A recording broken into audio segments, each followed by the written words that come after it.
And the headline by Andrew Taylor, a Praetorian Guard for Obama, 2 GOP presidents acted unilaterally on immigration. I said, this is interesting. Let's see what's going on here.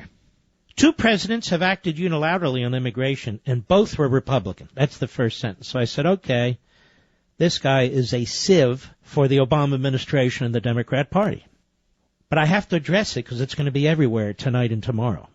Ronald Reagan and his successor, George H.W. Bush, extended amnesty to family members who were not covered by the last major overhaul of immigration law in 1986. Let's stop right there. Did many of you catch this? I think most of you did. They extended amnesty to family members who were not covered by the last major overhaul of immigration law in 1986. You mean there was a 1986 law? Yes. There was a 1986 congressional statute? Yes. It was called Simpson-Mazzoli. You mean Congress passed it and sent it to the president? Yes. And he signed it? Yes. So there was an underlying statute? Yes. That doesn't mean I agree with what Reagan and Bush did. I don't, but that's not the point. There was an underlying statute. There is no underlying statute for what Obama is about to do. None.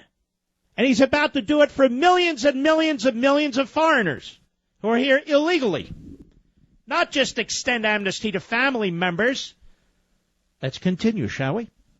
Neither face the political uproar widely anticipated if and when President Obama uses his executive authority to protect millions of immigrants from deportation. See where this clown's coming from? Reagan's and Bush's actions were conducted in the wake of a sweeping bipartisan immigration overhaul and at a time when amnesty was not a dirty word.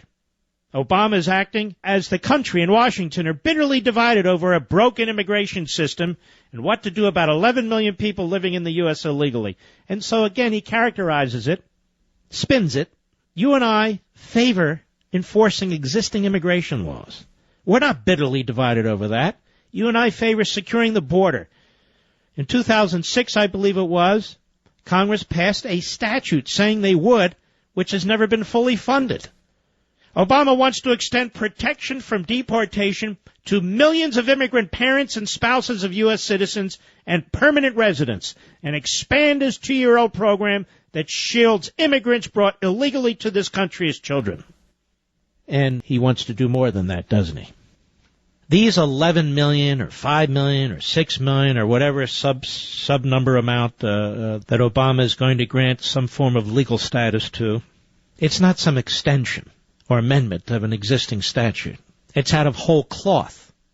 Now, this is not a nuanced point. This is a major point. This is the fundamental point which the beclowned Andrew Taylor, phony journalist with the Associated Press phony news wire service, apparently cannot get its head around.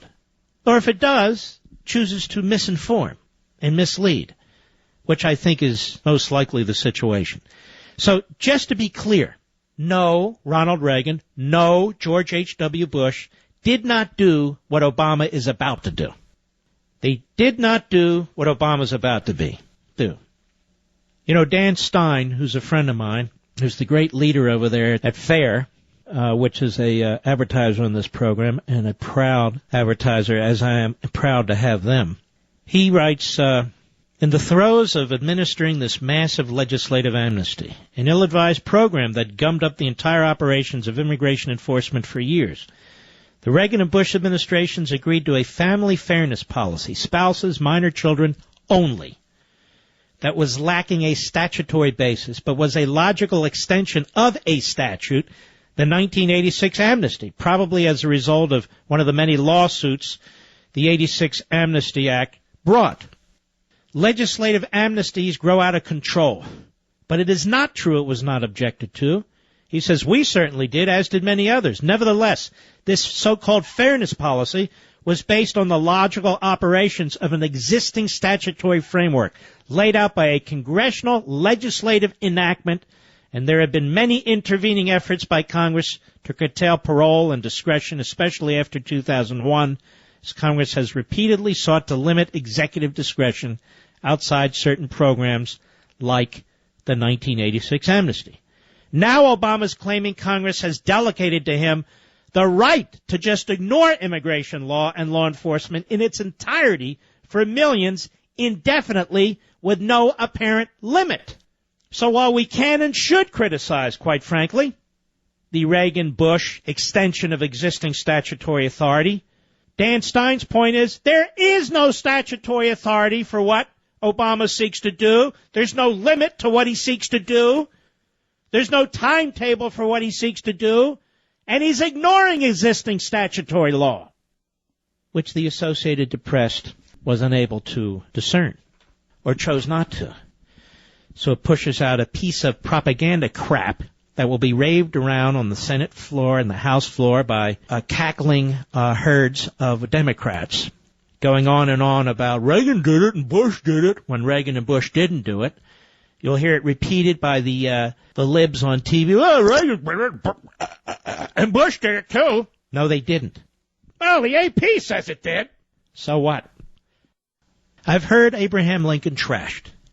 Oh, he suspended habeas corpus. I've heard him trashed by the same people who would argue to suspend habeas corpus right now in Ferguson, Missouri. But we know all about that if you listen to this program, that there were rebels coming down from Maryland and that they captured them and they threw them in prison, and habeas corpus was briefly suspended.